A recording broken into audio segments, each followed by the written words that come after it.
Ken has $320,000 in his retirement accounts. Maya has just $42,000. They earn almost the same salary, live in the same city, and have both been working for over 15 years. The massive gap between them has almost nothing to do with income. It has everything to do with for money moves that Ken makes, and Maya doesn't. Ken wasn't born knowing these moves. No one taught him. He simply watched a generation before him make painful financial mistakes. He quietly decided that would never happen to him. When you see what these four moves actually are, you're going to want to steal every single one. We previously talked about the rival signal, the lifestyle that looks like success but quietly prevents real wealth building. Today, we're flipping the lens. Gen X does a few things with money that other generations often don't. And when you run the real numbers,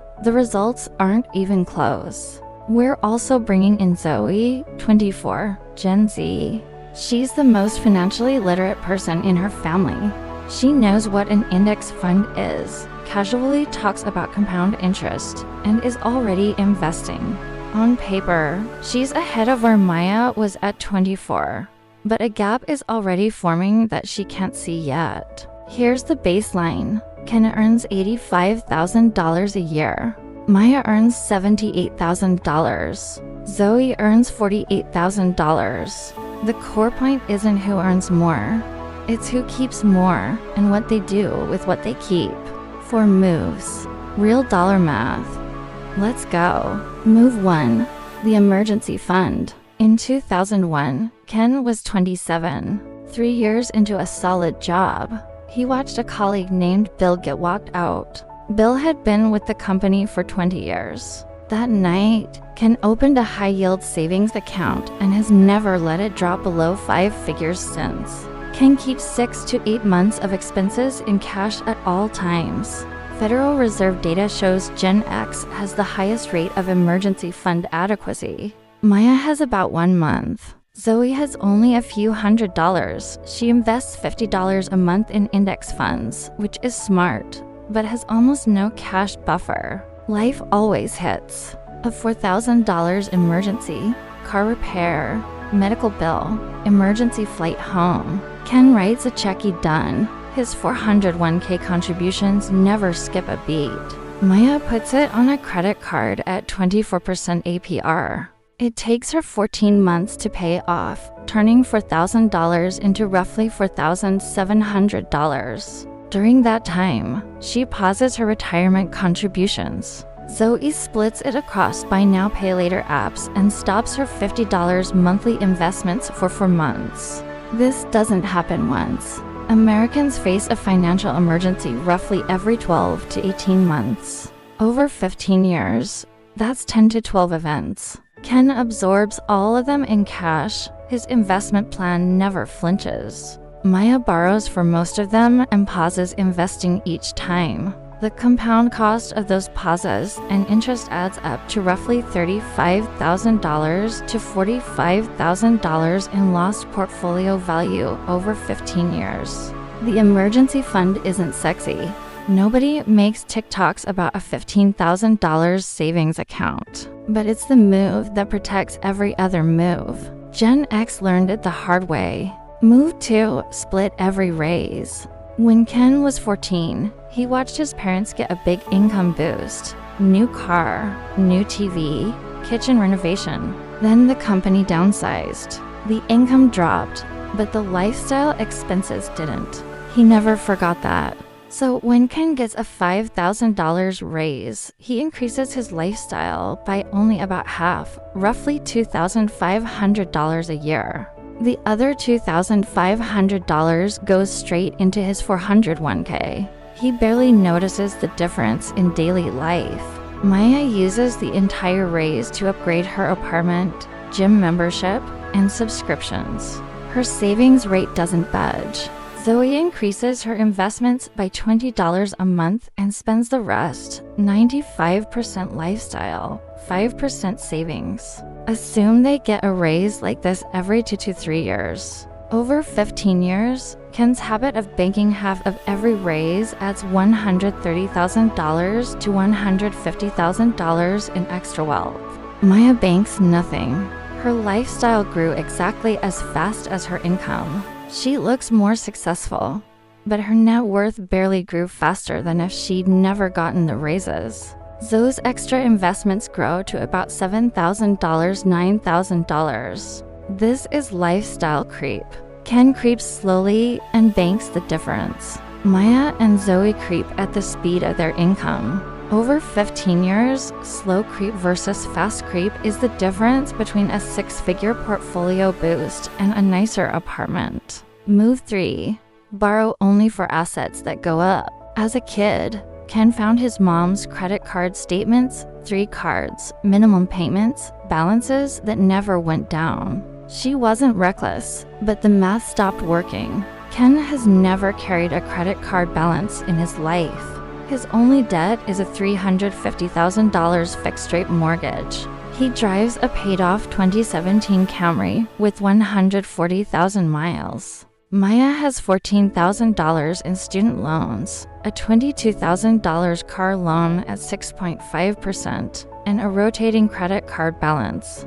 Her monthly payments on non-asset debt total about $620. Zoe runs about $800 across buy now pay later plans, roughly $150 a month in obligations that keep getting replaced. Here's the number that should hit hard. If Maya had invested that $620 a month instead of paying non-asset debt, she would have roughly $127,000 after 10 years, and over $250,000 after 15 years. She isn't just spending $620 a month.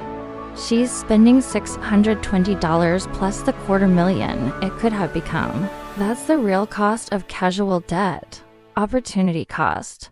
Ken's rule is simple: borrow for things that go up in value. Pay cash for everything else. It's not complicated, but it's the biggest reason his retirement accounts are 6 figures ahead of Maya's. Move 4. Build a boring second income. In 1997, at 23, Ken watched another round of layoffs on the news. He decided he would never let one paycheck be the only thing between him and the floor. Federal Reserve data shows Gen X has higher rates of self-employment and side income than Millennials and Gen Z, but most keep their day jobs. Ken does consulting in his field, operations management. Just 5 hours a month for $800. He puts every dollar straight into his brokerage account.